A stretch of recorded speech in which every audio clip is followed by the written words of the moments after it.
بسم اللہ الرحمن الرحیم۔ سورہ فاطر کی آیت نمبر 10 تک ترجمہ جو ہے وہ پچھلے ہفتے تک ہو چکا۔ اب اس سے آگے آیت نمبر 11 سے شروع کرتے ہیں۔ واللہ خلقکم من تراب، اللہ تبارک و تعالیٰ نے تمہیں بنایا، پیدا کیا، تراب مٹی سے، ثم من نطفۃ، پھر نطفہ سے، ثم جعلکم ازواجا، پھر اللہ تبارک و تعالیٰ نے تمہیں جوڑا جوڑا بنایا، یعنی سب سے پہلے انسان ابو البشر، تمام انسانوں کے باپ حضرت آدم علیہ السلام کی تخلیق مٹی سے ہوئی۔ اللہ تبارک و تعالیٰ نے مٹی سے ان کا خاکی پتلا بنایا اور ان میں اپنی روح پھونکی، پھر حضرت آدم علیہ السلام کی ایک پسلی کو الگ کر کے اس سے حضرت حوا کو بنایا۔ تو پہلے یہ دو انسان اس طرح وجود میں آئے کہ آدم علیہ السلام کو مٹی سے بنایا اور ان میں روح پھونکی، پھر حضرت حوا جو ان کی بیوی ہیں ان کو آدم علیہ السلام کی پسلی سے پیدا کیا گیا۔ اس کے آگے پھر اللہ تبارک و تعالیٰ نے انسان کی نسل انسانی کو آگے بڑھانے کے لیے ایک سسٹم کو قائم کیا کہ اللہ تبارک و تعالیٰ نے مرد اور عورت سے آگے انسانوں کی نسل کو چلایا۔ اسی چیز کو یہاں پہ بیان کیا،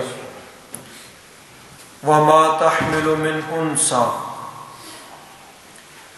اور نہیں اٹھاتی کوئی انثیٰ مؤنث کوئی عورت، وَلَا تَضَعُ إِلَّا بِعِلْمِهِ، حَمَلَ يَحْمِلُ کا معنی اٹھانا، یعنی بچے کو ماں پیٹ کے اندر رکھتی ہے تو اس کا یہاں بیان ہوا۔ اور وَضَعَ یَضَعُ کا معنی ہوتا ہے رکھنا، اس سے مراد وضع حمل ہے بچے کا پیدا ہونا، کہ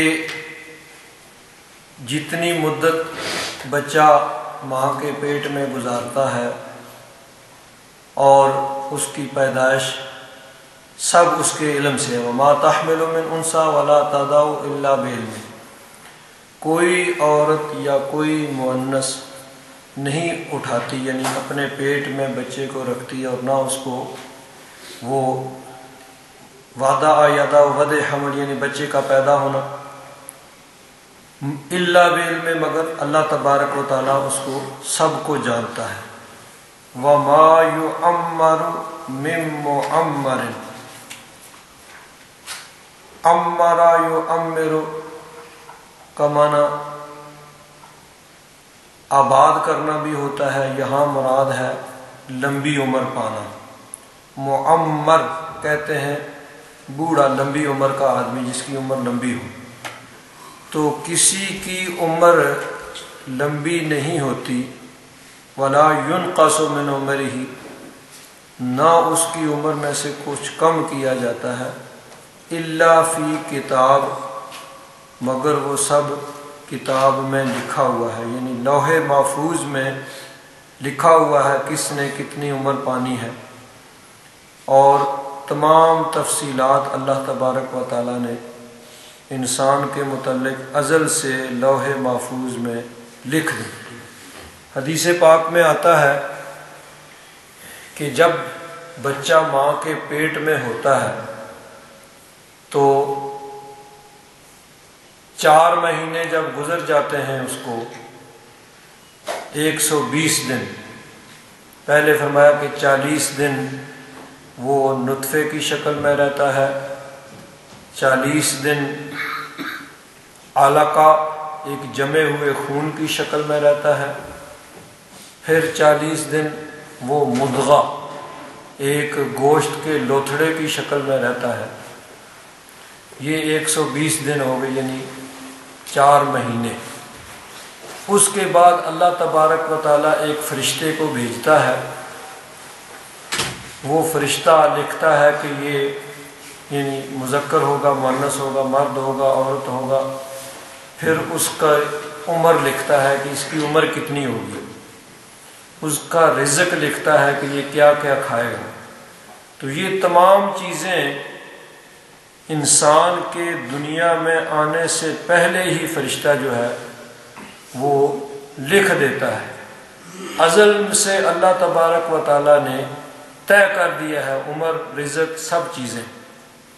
یہاں ایک اور چیز بھی قابل غور ہے کہ آج سائنس جو ہے وہ بہت ترقی کر چکی ہے، اور سائنس مختلف چیزیں جو ہیں، مختلف آلات جو ہیں آج ایجاد ہو چکے ہیں، اکوپمنٹ کہہ لیں، اپارات کہہ لیں، ایسی چیزیں کہ جسم کے اوپر سے اندر کے احوال کو ملاحظہ کیا جاتا ہے۔ لیکن یہ نبی کریم صلی اللہ علیہ وسلم نے آج سے 1400 سال سے زیادہ عرصہ پہلے مسجد نبوی شریف میں بیٹھ کر جو کچھ ارشاد فرمایا، آج سائنس بھی اس کی تصدیق کر رہی ہے کہ 4 مہینے کے بعد بچے میں جان ڈالی جاتی ہے، اس کے بعد پھر وہ اس کی حرکت جو ہے وہ شروع ہوتی ہے۔ تو جو کچھ یعنی بچے کی تبدیلیاں ہوتی ہیں ماں کی پیٹ میں، اس سب کو نبی کریم صلی اللہ علیہ وسلم نے بیان فرمایا۔ آج سائنس حرف بہ حرف اس کی تصدیق کر رہی ہے۔ تو فرمایا کہ جس کو زیادہ عمر ملتی ہے یا جس کی عمر کم ہوتی ہے، الا فی کتاب، یہ سب کتاب میں لکھا ہوا ہے، ان ذالک علی اللہ یسیر، یہ اللہ تبارک و تعالیٰ پر بہت آسان ہے۔ تو اب عمر جتنی اللہ تبارک و تعالیٰ کی یعنی ازلی علم الہی کے مطابق جتنی کسی کی عمر ہے اب وہی ہے۔ اب پھر اس پہ یہ اعتراض ہوگا کہ بعض احادیث میں اس طرح آتا ہے کہ جو کوئی چاہتا ہے کہ اس کی عمر میں اضافہ کیا جائے اور اس کے رزق میں وسعت کی جائے، فَلْيَصِلْ رَحِمَهُ، جو چاہتا ہے کہ اس کی عمر وسیع ہو، اس کی عمر لمبی ہو اور اس کے رزق میں وسعت ہو، اس کے رزق میں کشادگی ہو، اس کو کثرت کے ساتھ بہت زیادہ اس کو رزق ملے، مال و دولت ملے، تو کیا کرے؟ فَلْيَصِلْ رَحِمَهُ، وہ صلہ رحمی کرے۔ صلہ رحمی کیا ہے؟ اپنے قریبی رشتہ داروں کے ساتھ اچھا سلوک کرنا۔ اب قریبی رشتہ داروں میں سب سے قریب ماں باپ، بہن بھائی، اولاد، میاں بیوی، اس کے علاوہ پھر آگے درجہ بدرجہ جس طرح رشتہ ہوتا ہے، تو اپنے رشتہ داروں کے ساتھ اچھا سلوک کرنا، ان کے ساتھ اخلاق کے ساتھ پیش آنا، اور اگر ان کی طرف سے کوئی زیادتی ہو، کوئی تکلیف آئے تو اس کو برداشت کرنا، اس کو صلہ رحمی کہتے ہیں۔ اس کے مقابلے میں لفظ ہے قطع رحمی، یعنی اپنے قریبی رشتہ داروں سے تعلقات کو توڑ لینا، ان سے بات چیت گفتگو یعنی چھوڑ دینا۔ جس طرح عام طور پر ہوتا ہے کہ 2 بھائیوں میں لڑائی ہو جاتی ہے، سامنے سے آتا ہے کہ کدھر منہ کر لیتا ہے، کدھر کر لیتا ہے، تو اس کو قطع رحمی کہتے ہیں۔ قریبی رشتہ داروں کے ساتھ یعنی تعلقات کو قطع کر لینا، ان کے ساتھ بات چیت کو ختم کر دینا، یہ قطع رحمی ہے۔ تو قطع رحمی جو ہے یہ اللہ تبارک و تعالیٰ کو سخت ناپسند ہے، اللہ تبارک و تعالیٰ کی ناراضگی کا اور غضب کا سبب ہے۔ اور صلہ رحمی یعنی اپنے قریبی رشتہ داروں سے، ویسے تو سب کے ساتھ ہی اچھا سلوک ہونا چاہیے، تمام انسانوں کے ساتھ، بلکہ اسلام میں صرف انسانوں کے حقوق نہیں ہیں، اسلام میں جانوروں کے حقوق ہیں، درختوں کے حقوق ہیں، ہر چیز کے حقوق ہیں، لیکن خاص طور پر جو اپنے قریبی رشتہ دار ہیں ان کے ساتھ اچھا سلوک کرنے کا حکم دیا گیا، اور اس کو صلہ رحمی کہا گیا کہ صلہ رحمی اللہ تبارک و تعالیٰ کو بہت پسند ہے، اور جو چاہتا ہے کہ اس کی عمر میں اضافہ ہو اور اس کے رزق میں کشادگی ہو وہ صلہ رحمی کرے، یعنی اپنے رشتہ داروں کے ساتھ اچھا سلوک کرے، اللہ تبارک و تعالیٰ اس کی عمر میں اضافہ فرمائے گا اور اس کے رزق میں وسعت دے گا۔ اب یہاں ایک بات کو ذرا واضح کر کے پھر میں اسی طرف آتا ہوں۔ ایک ہوتا ہے صلہ رحمی کہ اپنے رشتہ داروں کے ساتھ اچھا سلوک کرنا، اور ایک ہوتا ہے تعصب کہ جو ہمارا پسندیدہ ہو، چاہے وہ رشتہ دار ہو، چاہے اپنی جماعت کا ہو، پارٹی کا ہو، علاقے کا ہو، جس طرح بھی یعنی کوئی آدمی پسندیدہ ہے تو ہم نے ہر صورت میں اس کی حمایت کرنی ہے، چاہے وہ ظالم ہو چاہے وہ غاصب ہو۔ یہ بات جو ہے یہ تعصب ہے اور یہ ناپسندیدہ ہے، یہ جائز اور درست نہیں ہے۔ حق بات میں اپنے کی حمایت کریں گے، ناحق اگر ہوگا تو اس کو حق پہ لانے کی کوشش کریں گے، نہ کہ اس کے ہمدرد ہوں، اس کی مدد کر کے اس کو حق یعنی ناحق اور ظلم پہ اور زیادہ۔ تو تعصب اور چیز ہے، ہاں حق بات میں، درست میں اور اچھے کام میں، اور جہاں تک یعنی شریعت کی حدود کے اندر رہ کر اپنے رشتہ داروں کے ساتھ اچھا سلوک کرنا، اور ان کے ساتھ یعنی اگر ان کی طرف سے کوئی زیادتی بھی ہو، اگر ان کی طرف سے کوئی ظلم بھی ہو تو اس کو برداشت کیا جائے اور ان کے ساتھ تعلقات کو بحال رکھا جائے اور ان کے ساتھ اچھا سلوک کیا جائے، یہ صلہ رحمی ہے۔ اب یہ یعنی اعتراض پیدا ہوگا کہ عمر تو پہلے لکھی ہوئی ہے، رزق بھی پہلے لکھا ہوا ہے، تو اب صلہ رحمی سے پھر وہ کون سی عمر بڑھے گی اور کیا رزق میں اضافہ ہوگا؟ وہ تو پہلے لکھا ہوا ہے کہ کتنی عمر ہے اور کتنا رزق ہے۔ تو یہ بھی یعنی گویا تقدیر الہی ہے، اللہ تبارک و تعالیٰ نے ایسے ہی لکھا ہے کہ اس کی عمر اتنی ہے، لیکن یہ صلہ رحمی کرے گا تو اس کی وجہ سے ہم اس میں اتنا اضافہ کریں گے، اس کا رزق اتنا ہے، صلہ رحمی کی وجہ سے اس کے رزق میں ہم اتنا اضافہ کریں گے۔ تو یہ بھی گویا تقدیر کی بھی پھر آگے قسمیں ہو جائیں گی۔ ایک وہ ہے جو یعنی ام الکتاب میں لکھا ہوا ہے، اور ایک علم الہی ہے، اللہ تبارک و تعالیٰ کا علم ہے۔ اللہ تبارک و تعالیٰ کے علم میں یہ بات ہے کہ وہ آدمی اس طرح کرے گا تو اس کے رزق میں اتنا اضافہ کیا جائے گا اور اس کے عمر میں اتنا اضافہ کیا جائے گا۔ تو گویا وہ بھی بات پہلے سے طے تھی کہ ایسے ہوگا تو پھر ایسے ہوگا۔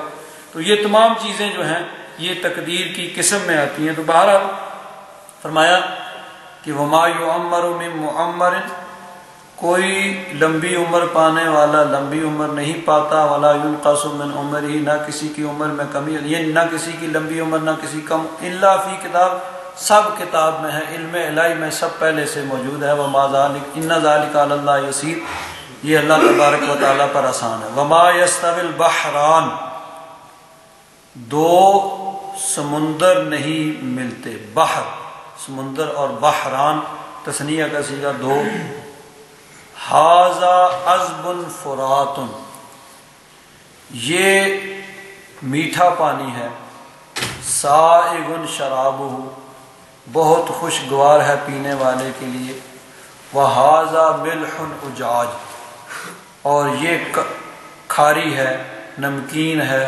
اجاج کڑوا۔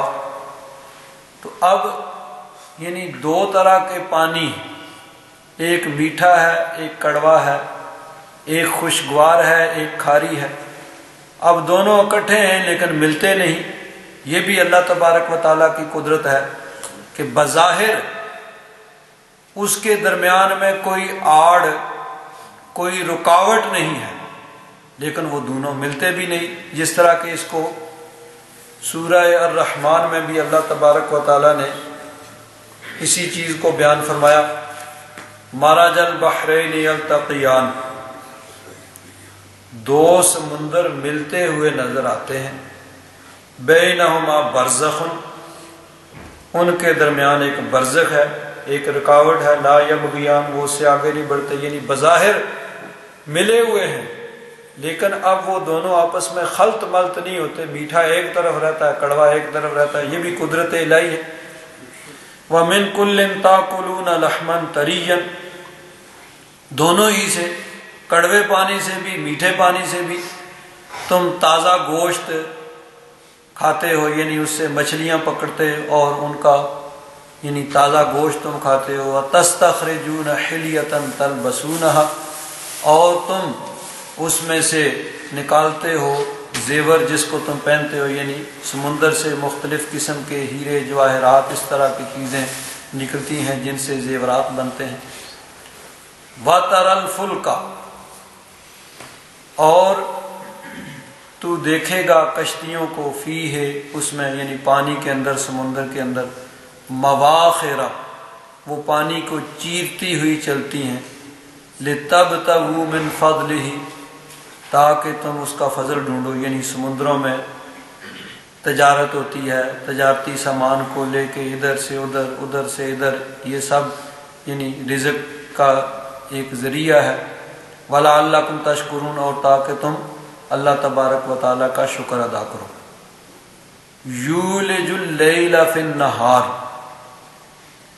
اللہ تبارک و تعالیٰ رات کو دن میں داخل کرتا ہے، وَيُولِجُ النَّهَارَ فِي اللَّيْلِ، اور وہ دن کو رات میں داخل کرتا ہے، یعنی کبھی دن بڑا ہوتا ہے رات چھوٹی ہو جاتی ہے تو رات کا حصہ دن میں آ گیا، کبھی دن بڑا ہوتا ہے رات چھوٹی ہوتی ہے تو یعنی اس کا الٹ ہو گیا، رات لمبی ہوگی دن چھوٹا ہو گیا تو دن کا حصہ رات میں چلا گیا۔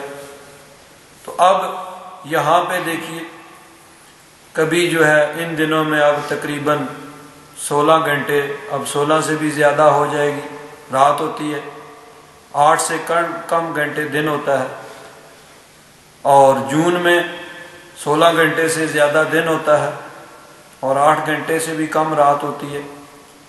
تو یہ اللہ تبارک و تعالیٰ کی قدرت کاملہ کا اظہار ہے کہ کبھی رات کا کچھ حصہ دن میں شامل ہو جاتا ہے، دن لمبا ہو جاتا ہے، پھر دن کا کچھ حصہ رات میں شامل ہو جاتا ہے، رات لمبی ہو جاتی ہے، کبھی دن رات برابر ہو جاتے ہیں۔ مارچ میں جب 15 مارچ آتا ہے تو دن رات 12 گھنٹے کے ہوتے ہیں، ستمبر میں پھر 25 ستمبر کو دن رات دونوں برابر ہو جاتے ہیں، 12 گھنٹے کے ہوتے ہیں۔ اب دنیا میں ایسے بھی جگہ ہیں، خط استوا، ایفنار، جہاں پہ سارا سال 12 گھنٹے دن 12 گھنٹے رات، نہ کم نہ زیادہ، اور پھر اس سے آگے چلے جائیں دنیا کی دوسری طرف، وہاں الٹا صاحب ہے، وہاں آج کل گرمی پڑ رہی ہے اور دن بہت لمبا ہے رات چھوٹی ہے، آسٹریلیا میں، ساؤتھ افریقہ میں، ساؤتھ امریکہ میں۔ اور جب جون میں جہاں دن بہت بڑا ہوتا ہے رات چھوٹی ہوتی ہے، وہاں رات بہت لمبی ہوتی ہے، دن چھوٹا سا ہوتا ہے۔ تو یہ اللہ تبارک و تعالیٰ کی قدرت کا اظہار ہے۔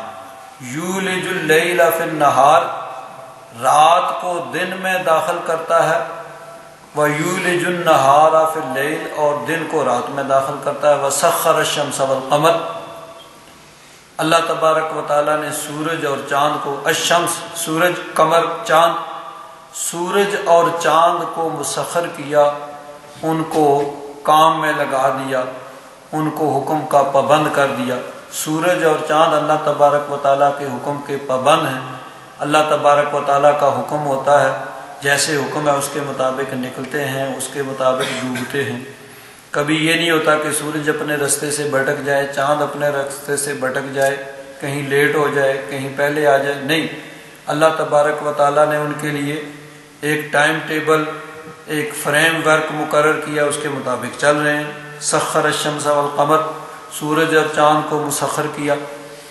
کل یجری لاجل مسمی، ہر ایک یعنی دن رات سورج چاند ایک مقررہ وقت کے مطابق چل رہے ہیں جو ان کے لیے وقت مقرر کیا گیا۔ ذالکم اللہ ربکم لہ الملک، یہ ہے اللہ تبارک و تعالی تمہارا رب جس کے لیے ملک ہے، جس کے لیے حکومت ہے، جس کے قبضہ و قدرت میں ہر چیز ہے، جس کو تمام اختیارات حاصل ہیں، جو علی کل شیء قدیر ہے۔ والذین تدعون من دونہ، اور جن کی تم پوجا و پرستش کرتے ہو اللہ تبارک و تعالیٰ کے علاوہ، دعا یدعو کا معنی ہوتا ہے بلانا، پکارنا، آواز دینا، لیکن یہاں مراد ہے پوجا و پرستش کرنا، عبادت کرنا۔ جن کی تم پوجا و پرستش کرتے ہو اللہ تبارک و تعالیٰ کے علاوہ، ما یملکون من قطمیر، وہ معمولی چیز کے بھی مالک نہیں ہیں، یعنی اللہ تبارک و تعالیٰ تمام زمین و آسمان ہر چیز کا مالک ہے۔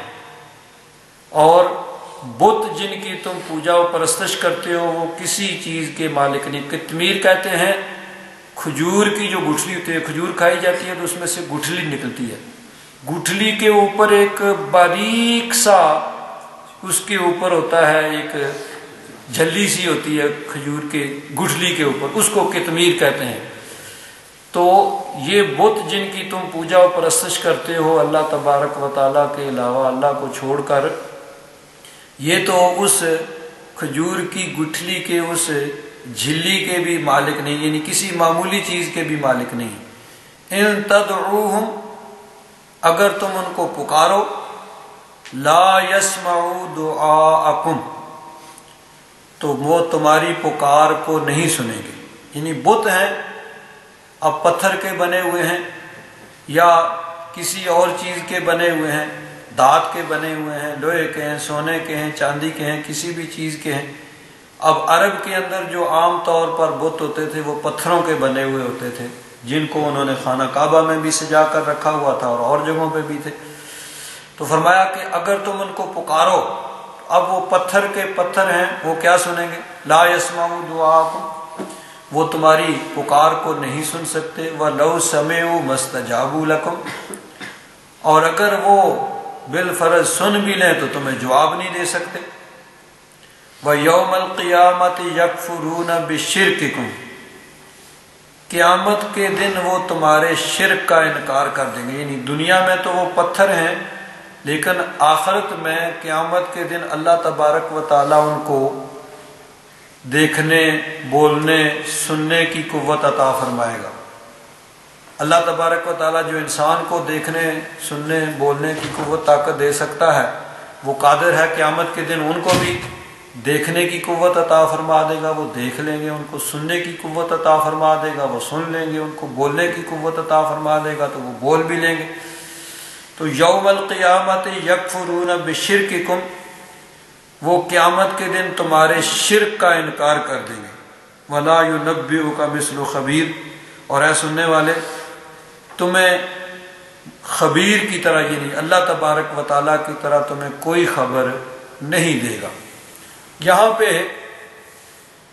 بتوں کی اللہ تبارک و تعالیٰ نے مذمت بیان فرمائی، کیونکہ نبی کریم صلی اللہ علیہ وسلم نے جب مکہ میں اعلان نبوت فرمایا تو سب سے پہلے جو لوگ مخاطب تھے سامنے، جن کو تبلیغ کرنی تھی، وہ یعنی مکہ کے لوگ اکثریت وہ بتوں کی پوجا کرتے تھے، سوائے چند لوگوں کے باقی سب لوگ وہ بتوں کی پوجا و پرستش کرتے تھے، اور بت انہوں نے خانہ کعبہ میں سجا کر رکھے ہوئے تھے اور ان کے آگے سجدہ کرتے تھے، ان کی عبادت کرتے تھے، ان کو نظر و نیاز پیش کرتے تھے۔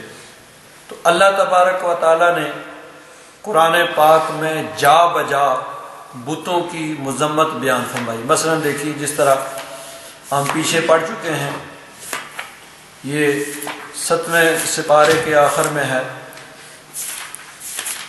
اللہ تبارک و تعالیٰ نے ارشاد فرمایا، یا ایھا الناس ضرب مثل فاستمعوا لہ، آخری 17ویں پارے کا سورہ حج کا بھی آخری رکوع۔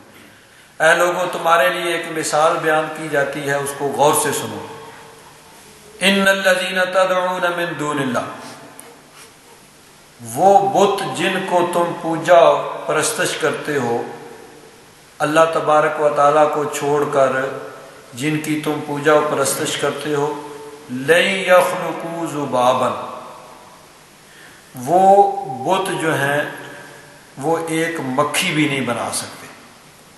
والا اجتمعوا لہ، سارے جمع ہو جائیں تو ان میں اتنی قوت طاقت نہیں ہے کہ ایک مکھی بنا لیں۔ ان یسلبہم الذباب شیئا لا یستنقذوہ منہ،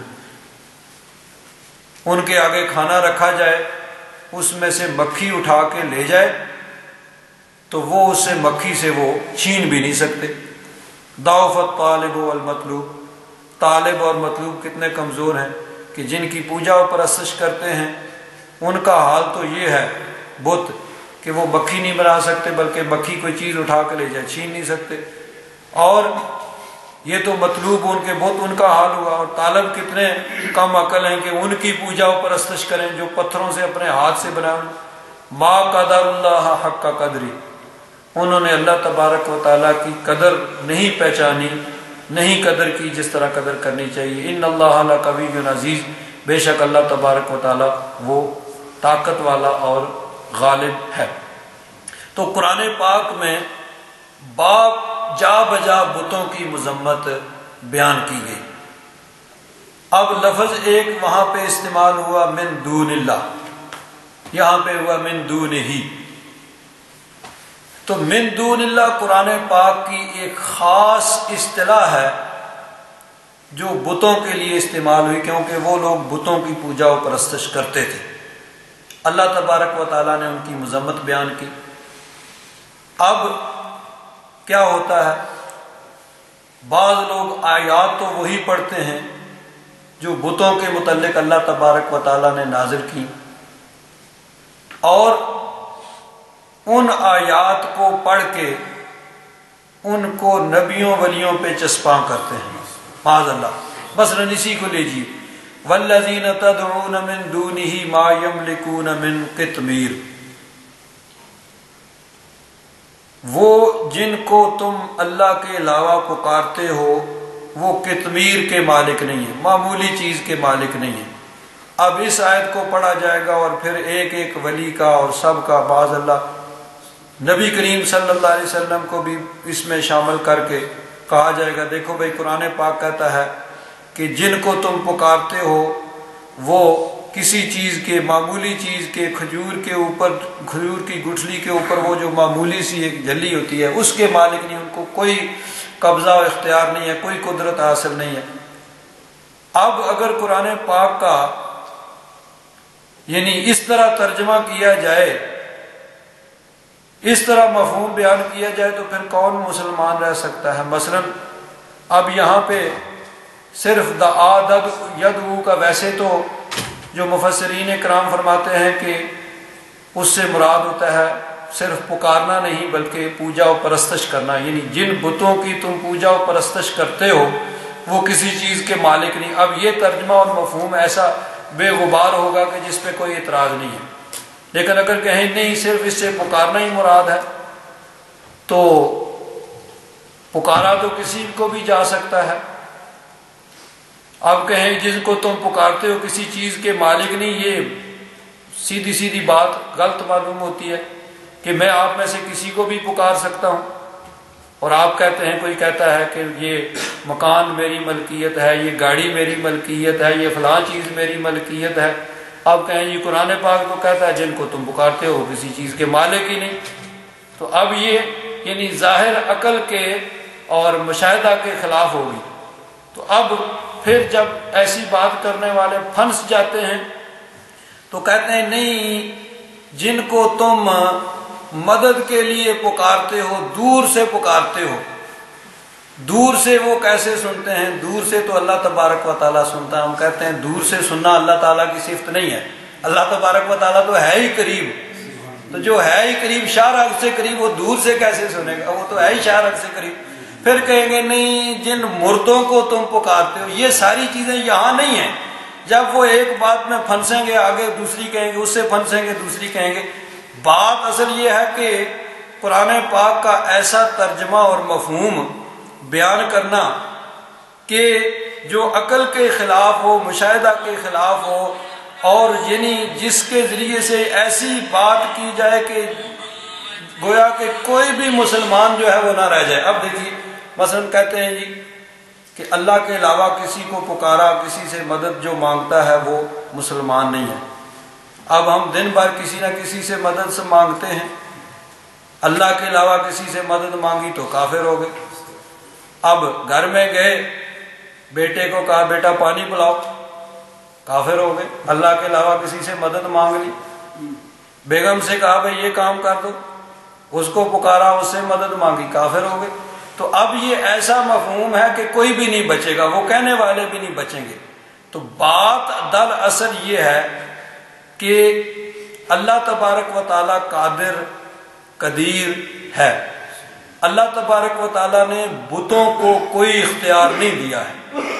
وہ بت جن کی پوجا و پرستش کفار کرتے تھے، وہ لکڑی کے، پتھر کے، سونے کے، چاندی کے، دھات کے بنے ہوئے بت ہیں جو بے جان مورتیاں ہیں، کسی چیز کے مالک نہیں ہیں، کوئی ان کے پاس قبضہ و اختیار نہیں ہے۔ اور جو اللہ والے ہیں ان کو اللہ تبارک و تعالیٰ نے طاقتیں، قوتیں عطا فرمائی ہیں۔ یہاں ایک وضاحت ضروری ہے کہ کوئی مسلمان اللہ تبارک و تعالیٰ کے علاوہ اور کسی کی عبادت نہ کرتا ہے نہ جائز سمجھتا ہے۔ عبادت کے لائق صرف اللہ تبارک و تعالیٰ کی ذات ہے۔ اللہ تبارک و تعالیٰ وحدہ لا شریک ہے، اس کا کوئی شریک نہیں، وہی عبادت کے لائق ہے۔ اس کے علاوہ کوئی عبادت کے لائق نہیں، نہ کوئی بت، نہ کوئی پتھر، نہ کوئی درخت، نہ کوئی جانور، نہ کوئی انسان، نہ کوئی نبی، نہ کوئی ولی۔ کوئی نبی ولی بھی عبادت کے لائق نہیں ہے، نہ کوئی مسلمان کسی نبی ولی کی عبادت کرتا ہے کہ جو نبی ولی کی عبادت کرے گا وہ مسلمان نہیں رہے گا۔ نبی تو وہ ہیں جنہوں نے جو آئے مخلوق کی رہنمائی کے لیے ہیں، جنہوں نے ساری عمر مخلوق کی رہنمائی کی، جو بتوں کے آگے جھکے ہوئے تھے ان کو بتوں کے آگے سے اٹھا کے رب کی بارگاہ میں جھکا دیا۔ اولیاء اللہ نے بھی ساری عمریں اللہ تبارک و تعالیٰ کی عبادت میں گزاری اور مخلوق خدا کی رہنمائی میں گزاری۔ مخلوق خدا میں سے جو بھٹکے ہوئے تھے، جو رستے سے ہٹ چکے تھے، ان کو رستے پہ لگایا اور راہ صراط مستقیم پہ، سیدھے رستے پہ ان کو چلایا۔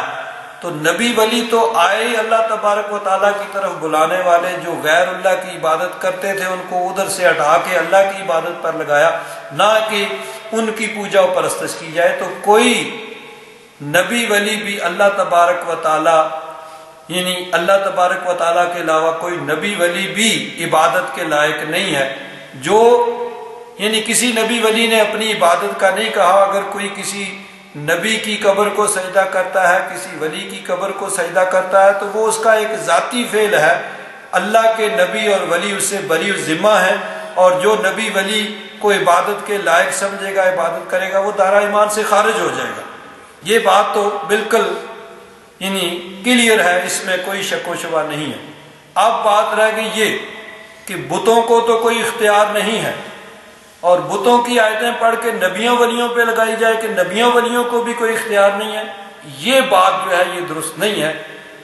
بتوں کو اللہ تبارک و تعالیٰ نے کوئی اختیار نہیں دیا تو وہ کسی اختیار کے مالک نہیں ہیں۔ نبیوں ولیوں کو اللہ تبارک و تعالیٰ نے قوتیں، طاقتیں دیں، تو اللہ تبارک و تعالیٰ کی عطا سے وہ قوت، طاقت رکھتے ہیں، اور ان کو اللہ تبارک و تعالیٰ نے قوتیں، طاقتیں عطا فرمائی ہیں۔ اب ذرا دیکھیے قرآن پاک اس چیز کو بیان کرتا ہے۔ ایک طرف تو قرآن پاک یہ کہتا ہے کہ بت جو ہے وہ کسی چیز کے مالک نہیں ہے، کوئی ان میں قوت اور طاقت نہیں ہے۔ دوسری طرف دیکھیے اللہ تبارک و تعالیٰ اپنے بندوں کو کتنی قوت اور طاقت عطا فرماتا ہے۔ حضرت سلیمان علیہ السلام کا واقعہ ہم پڑھ چکے ہیں، یہ 19ویں سپارے میں سورہ نمل میں ہے، گزر چکا ہے۔ ہم اس کو ذرا ابھی یہاں دہرائیں گے تھوڑا سا۔ حضرت سلیمان علیہ السلام کا دربار لگا ہوا ہے۔ حضرت سلیمان علیہ السلام نے اپنے درباریوں سے آپ کی کچہری میں، آپ کی بارگاہ میں جو موجود تھے لوگ، ان سے کہا بھئی دیکھو وہ ملکہ بلقیس جو ہے وہ ہمیں ملنے کے لیے آ رہی ہے، اور وہ یہ دیکھنا چاہتی ہے کہ ہم اللہ کے نبی ہیں یا ہم دنیا دار صرف بادشاہ ہی ہیں، تو ہمیں اس کو اپنی یعنی نبوت کی قوت اور طاقت دکھانی ہے۔ تو اب اس کا ایک بہت بڑا تخت ہے جو وہ اپنے ملک سبا میں، جو حضرت سلیمان علیہ السلام کے ملک شام سے 1500 میل دور تھا، جہاں جانے کے لیے کوئی 1.5 مہینہ اس زمانے میں لگتا تھا، وہاں سے وہ چلی تھی اور قریب پہنچ چکی تھی۔ 2-3 دن میں اس نے حضرت سلیمان علیہ السلام کے پاس پہنچ جانا تھا۔ حضرت سلیمان علیہ السلام نے فرمایا میں چاہتا ہوں کہ اس کا وہ بہت بڑا تخت جو ہے وہ میں منگوا لوں، جب وہ آئے تو اس کے سامنے رکھ دوں، تو اس کو دیکھ کے معلوم ہو جائے کہ یہ کسی انسان کی قوت اور طاقت یا کسی دنیا کے بادشاہ میں یہ قوت طاقت نہیں ہے کہ اتنا بڑا تخت اتنے دور سے اس طرح اس کے آنے سے پہلے لے آیا جائے، یہ خدا داد طاقت اور قوت ہے۔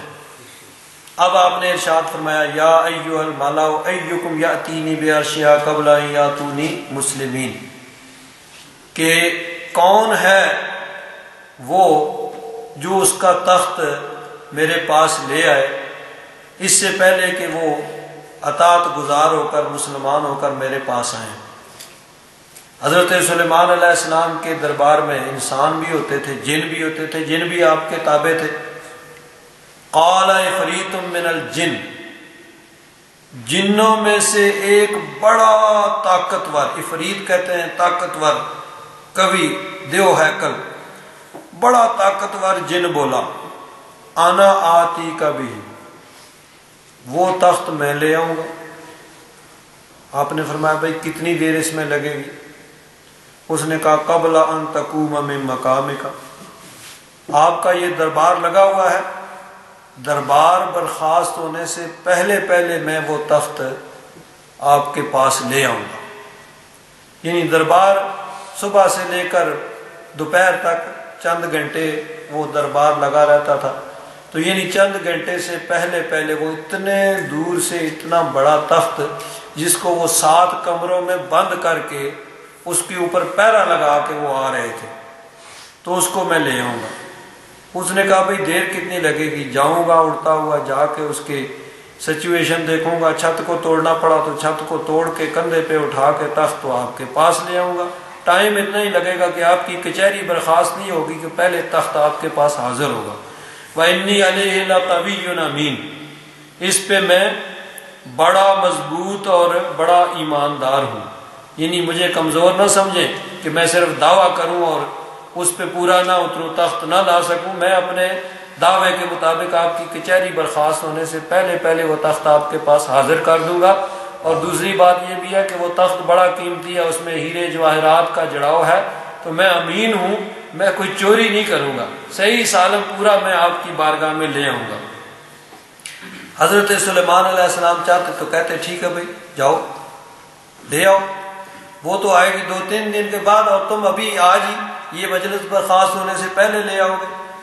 حضرت سلیمان علیہ السلام نے چاہا کہ نہیں، یہ تو جن ہے نا، ہم کسی ولی اللہ کی قوت اور طاقت دکھانا چاہتے ہیں تاکہ ان لوگوں کو بھی معلوم ہو جائے جو کہتے ہیں کہ یہ ولی کسی کھجور کی گٹھلی کے چھلکے کے بھی مالک نہیں ہے، وہ بھی ذرا اس کو قرآن پاک میں پڑھ کے ان کو بھی ذرا اگر عقل ہو تو تھوڑی سی ان کو پتہ چل جائے۔ آپ نے فرمایا بھائی نہیں، مجھے اس سے جلدی چاہیے۔ اس نے کہا جی مجھ سے تو اس سے جلدی نہیں ہو سکتا، یہ میکسیمم جو ہو سکتا تھا میں نے بتا دیا کہ یعنی آپ کی کچہری برخاست ہونے سے پہلے پہلے لے آؤں گا، اس سے جلدی۔ اب وہ سب سے طاقتور جن جب لاجواب ہو گیا تو اور کسی جن نے کیا بولنا تھا، سب خاموش ہو گئے۔ اب بولا ایک آپ کا امتی، قال الذی عنده علم من الکتاب، وہ بولا جس کے پاس کتاب کا کچھ علم تھا، یعنی حضرت سلیمان علیہ السلام پر، جو حضرت سلیمان علیہ السلام کے والد گرامی حضرت داؤد علیہ السلام پر جو کتاب زبور اتری تھی، تورات حضرت موسیٰ علیہ السلام پر اتری، انجیل حضرت عیسیٰ علیہ السلام پر، اور زبور حضرت داؤد علیہ السلام پر اتری تھی، اور ان کے بیٹے حضرت سلیمان علیہ السلام۔ تو زبور کا وہ عالم تھا، اللہ کا ایک ولی، وہ اٹھ کھڑا ہوا، ہاتھ باندھ کے عرض کیا حضور میں لے آؤں گا۔ فرمایا کتنی دیر لگے گی؟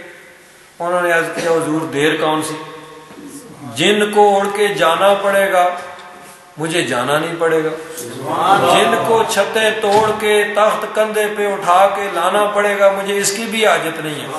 فرمایا پھر دیر کتنی لگے گی؟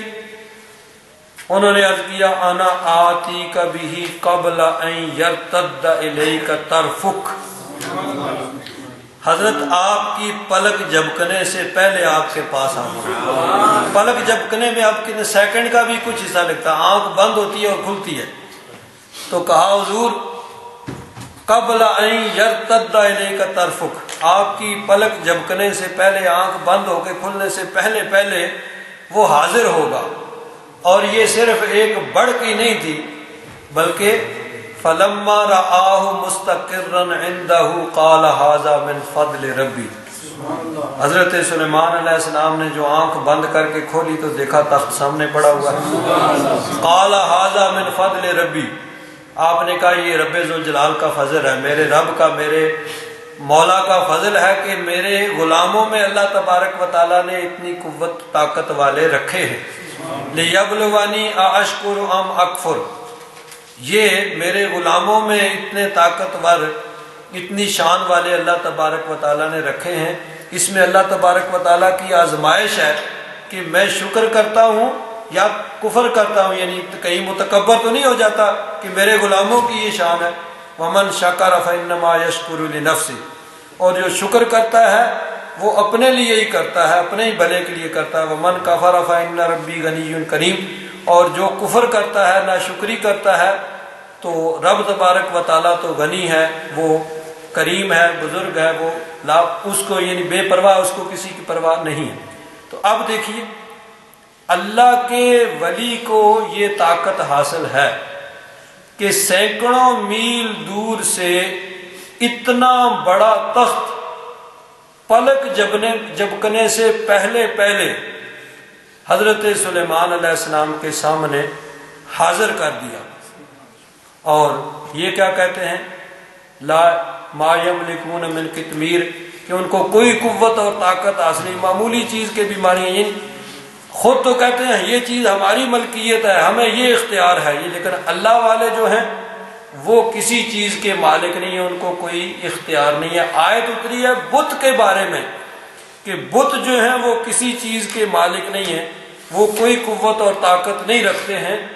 تو نبی ولی جو ہیں ان پہ اس کو چسپاں کرنا یہ گمراہی ہے۔ اللہ تبارک و تعالیٰ نے بتوں کو کوئی قوت طاقت نہیں دی ہے، لیکن ولیوں کو، اپنے پیاروں کو اللہ تبارک و تعالیٰ نے طاقتیں دی ہیں، قوتیں دی ہیں، خدا داد قوت اور طاقت سے وہ اس چیز کا اظہار کرتے ہیں۔ چنانچہ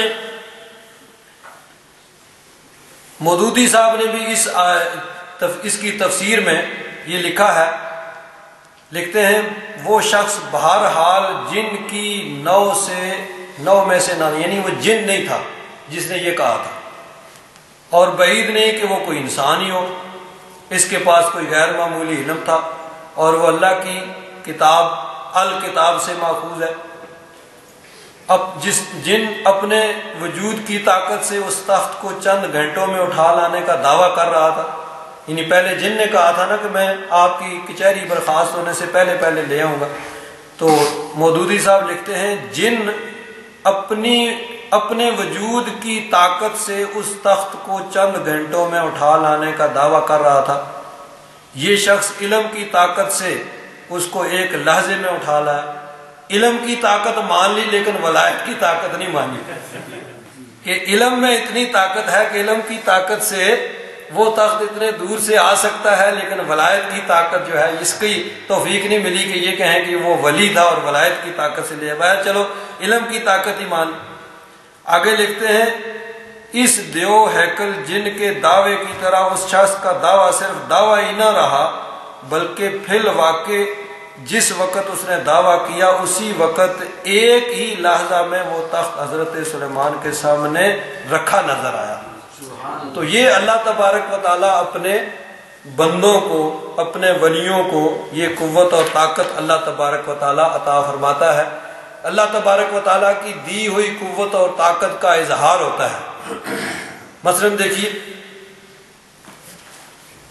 اب دیکھیے قوت جو اللہ تبارک و تعالیٰ کی دی ہوئی قوت اور طاقت، اس کا ذرا اظہار دیکھیے۔ بت جو ہیں کسی چیز کے مالک نہیں ہیں، اور اللہ والے ان کو اللہ تبارک و تعالیٰ کو وہ طاقت دیتا ہے تو وہ اس کا کبھی کبھی اظہار بھی ہوتا ہے۔ غزوہ خیبر کے موقع پر اس خدا داد قوت اور طاقت کا اظہار ہوتا ہے۔ جنگ ہو رہی ہے، ایک دن لڑائی ہوئی، حضرت ابو بکر صدیق رضی اللہ تعالیٰ عنہ کو نبی کریم صلی اللہ علیہ وسلم نے امیر لشکر مقرر کیا۔ دن بھر جنگ ہوتی رہی، کوئی نتیجہ نہ نکلا۔ شام کو لشکر اپنے اپنے قیام گاہوں میں واپس آ گئے۔ دوسرے دن حضرت فاروق اعظم کو نبی کریم صلی اللہ علیہ وسلم نے امیر لشکر بنایا۔ دن بھر جنگ ہوتی رہی، فتح نہیں ہوئی، وہ قلعہ فتح نہیں ہو رہا۔ اب شام کو پھر لشکر اپنے قیام گاہ میں واپس آ جاتے۔ دوسرے دن نبی کریم صلی اللہ علیہ وسلم نے شام کو فرمایا کہ کل یہ جھنڈا ایسے شخص کو دیا جائے گا، لَأُوتِيَنَّ هَذِهِ الرَّعْيَةَ غَدًا رَجُلًا إِن شَاءَ اللَّهُ يَفْتَحُ اللَّهُ عَلَى يَدَيْهِ۔ بخاری شریف میں یہ حدیث پاک ہے، کل ایسے شخص کو یہ جھنڈا دیا جائے گا کہ جس کے ہاتھ پہ اللہ تبارک و تعالیٰ فتح عطا فرما دے گا۔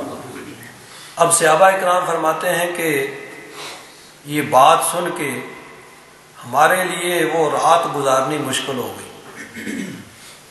ہر ایک کی خواہش کہ کاش کل ہمیں ہی جھنڈا دیا جائے، یعنی امیر لشکر مقرر کیا جائے۔ یقین کامل تھا کہ کل فتح ہو جائے گی اور وہی فاتح خیبر ہوگا جس کو کل جھنڈا دیا جائے گا، امیر لشکر مقرر کیا جائے گا۔ اور ایک اور چیز نبی کریم صلی اللہ علیہ وسلم نے فرمائی تھی، یحب اللہ ورسولہ ویحبہ اللہ ورسولہ، کہ جس کو جھنڈا ملے گا وہ اللہ رسول سے محبت کرتا ہے اور اللہ رسول بھی اس سے محبت کرتے ہیں۔ اب اللہ رسول کی محبت تو سبھی کرتے ہیں نا، گویا اس کو یہ پروانہ مل جائے گا، یہ سرٹیفکیٹ مل جائے گا کہ یہ اللہ رسول کے محبت کا دعویٰ کرنے میں سچا ہے اور اللہ اور اس کے رسول کا محبوب بھی ہے، اللہ رسول بھی اس سے محبت کرتے ہیں۔ صحابہ فرماتے ہیں رات گزارنی مشکل ہوگی، ہر ایک کی خواہش کہ ہمیں جھنڈا ملے۔ صبح ہم بہانے بہانے نبی کریم صلی اللہ علیہ وسلم کے خیمے کی طرف جاتے، کاش حضور ہمیں ہی دیکھ کے ہمیں ہی جھنڈا دے دیں، ہمیں ہی امیر لشکر مقرر کر دیں۔ لیکن حضور نبی کریم صلی اللہ علیہ وسلم کے ہونٹ مبارک ہلے، پھول جھڑنے لگے، الفاظ کچھ اس طرح ترتیب پائے، اینا علی بن ابی طالب، علی بن طالب کہاں ہے، علی بن ابی طالب کہاں ہے؟ عرض کیا حضور ان کی تو آنکھیں دکھ رہی ہیں، اور آنکھیں بھی دکھتی ہیں اس طرح کہ وہ چل پھر نہیں سکتے، خیمے کے ایک کونے میں لگے بیٹھے ہیں۔ فرمایا نہیں، ان کو لاؤ۔ حضرت علی نے ایک صحابی کے کندھے پہ ہاتھ رکھا، اس طرح چل کر حضور کی بارگاہ میں آئے۔ اب یہ بڑی طویل حدیث ہے تو اس میں اگر زیادہ تفصیل میں جائیں گے تو پھر جو اصل بات عرض کرنی ہے وہ رہ جائے گی، اس لیے تفصیلات انشاءاللہ پھر کسی موقع پہ۔ مختصر یہ کہ نبی کریم صلی اللہ علیہ وسلم نے لعاب دہن مبارک اپنا تھوک مبارک انگلی پہ لگا کے حضرت علی کی آنکھوں میں لگایا، حضرت علی کی آنکھیں فوراً ٹھیک، گویا کہ کبھی آشوب چشم کا مرض ہوا ہی نہیں ہے۔ ادھر حضور کا لعاب دہن مبارک لگا، ادھر وہ مرض غائب، آنکھیں درست ہو گئی۔ حضور نے جھنڈا عطا فرمایا اور فرمایا جاؤ، جا کے پہلے ان کو اسلام کی دعوت دینا، اگر تمہارے ہاتھ پہ ایک بھی آدمی مسلمان ہو جاتا ہے تو تمہارے لیے یہ سرخ اونٹوں سے یعنی دنیا کے مال و دولت بڑی یعنی سب سے جو پیارا مال و دولت ہوتا ہے اس سے بھی تمہارے لیے یہ بہتر ہے۔ حضرت علی گئے، جا کے جھنڈا گاڑ دیا، انہوں نے نہ ماننا تھا نہ مانے۔ اب لڑائی میں یہی ہے کہ جب وہ شکست کھانے لگتے تو قلعے کے اندر جا کے تو دروازہ بند کر لیتے۔ اب کیا کیا جائے؟ حضرت علی رضی اللہ تعالیٰ عنہ اب آپ نے اس قوت پروردگار کا مظاہرہ کیا۔ یہ بھی یعنی کرامات کا ظہور اسی وقت ہوتا ہے جب اللہ تبارک و تعالیٰ کو منظور ہوتا ہے۔ پہلے 2 دن حضرت ابو بکر صدیق نے کوئی کرامت نہیں دکھائی، حضرت عمر فاروق حالانکہ وہ ان سے زیادہ شان والے ہیں، لیکن اس وقت اللہ تبارک و تعالیٰ کو یہی منظور تھا کہ یہ قوت اور طاقت حضرت علی کے ہاتھ سے ظاہر ہو۔ تو حضرت علی نے وہ خیبر کا دروازہ جو ہے اس کو ایک ہاتھ سے پکڑا۔ اب دروازہ جو ہے ویسے تو ہو سکتا ہے اتنا بھاری نہ ہو، لیکن جب یہ دروازہ دیوار کے اندر لگا ہوا ہوتا ہے تو وہ دیوار کے اندر مضبوطی کے ساتھ پھنسا ہوا ہوتا ہے، اس کو یعنی اکھاڑ کے نکالنا یہ بہت ہی مشکل ہے۔ تو اب حضرت علی نے ایک ہاتھ سے اس کو قلعہ خیبر کے دروازے کو اکھاڑ کر پھینک دیا۔ صحابہ اکرام فرماتے ہیں کہ ہم 40 آدمی مل کے اس کو اٹھانا چاہتے تو اٹھا نہیں سکتے تھے، پڑا ہوا ہے تو 40 آدمی اس کو اٹھا نہیں سکتے۔ تو حضرت علی نے اکیلے اس کو وہاں دیوار کے اندر سے اکھاڑ پھینکا۔ تو یہ ہے قوت اور طاقت جو اللہ تبارک و تعالیٰ کی طرف سے اپنے بندوں کو ملتی ہے۔